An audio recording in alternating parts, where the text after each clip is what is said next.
I think at one point in the broadcast they said that more people predicted Toronto to win the weekend than Yep. Florida.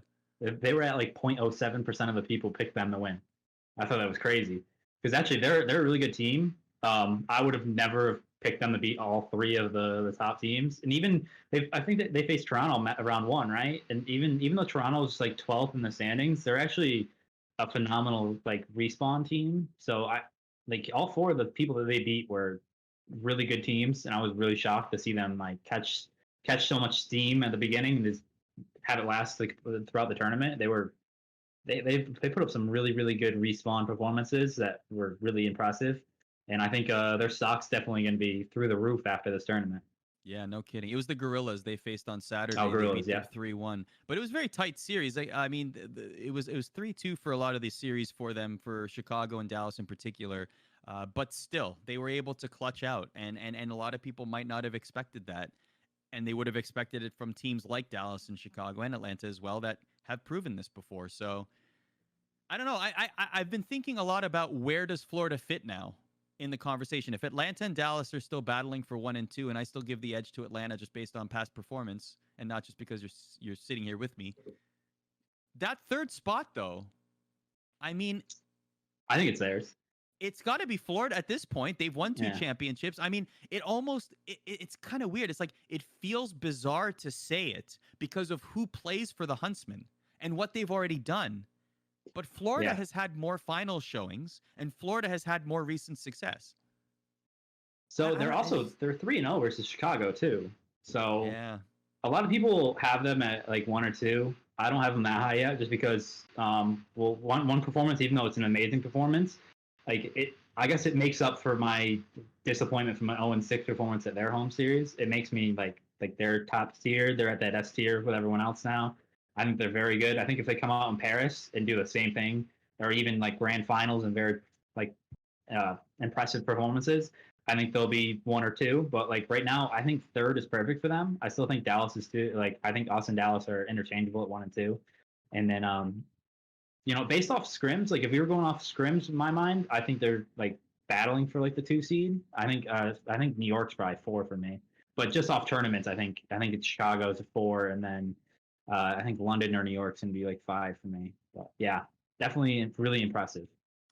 Have you seen enough from Florida to consider them a contender to be in the World Championship discussion? Like, do you think this is sustainable for them for the rest of the season? Yeah, I think it's a little bit weird because it's the honeymoon phase, and it's kind of hard to tell even at Paris because it's only 1 week. It's back to back, so the honeymoon phase should still be there, and they should still be kicking like high gear right now.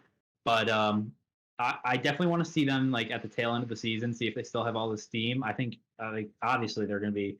I think they're a lock for at least a top 4 seed. I think they're going to be really impressive going into the tail end of the season, and anything can happen at the end of the day. I think like they could definitely shock somebody. I think they have some of the most skilled players on their team. They have a really underrated team. Skies, Pharaoh, even Frosty are really underrated. And I think they're really good players. So if they're all on fire, they could beat anyone any day of the week. So yeah, definitely in the discussion for me.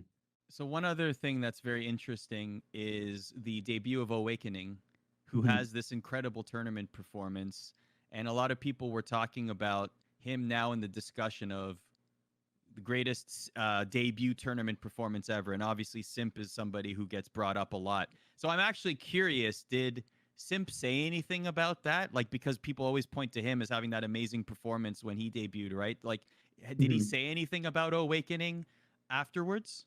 So what I like about Chris is like he likes upcoming talent. Like he was one of the people that defended Mac, like when everyone was giving him, a little bit. And he right after the tournament, Chris actually tweeted at Awakening and said, "You fried this weekend, like fry man." And it was just really funny.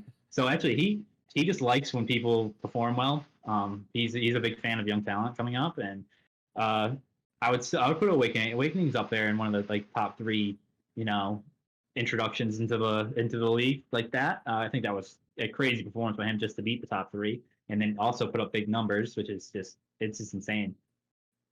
So what did you notice, whether it's Awakening or just the Mutineers in general? What did the numbers tell you?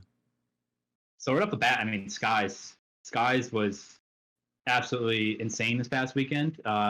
just looking at the numbers, he had a 1.32, which led the entire league at the tournament, and he was absolutely insane. What really impressed me was his domination. Even though they only play that once a series, he had a 1.81 domination KD over Ooh. 4 maps. So yeah, that's Oh my that is God. just something insane.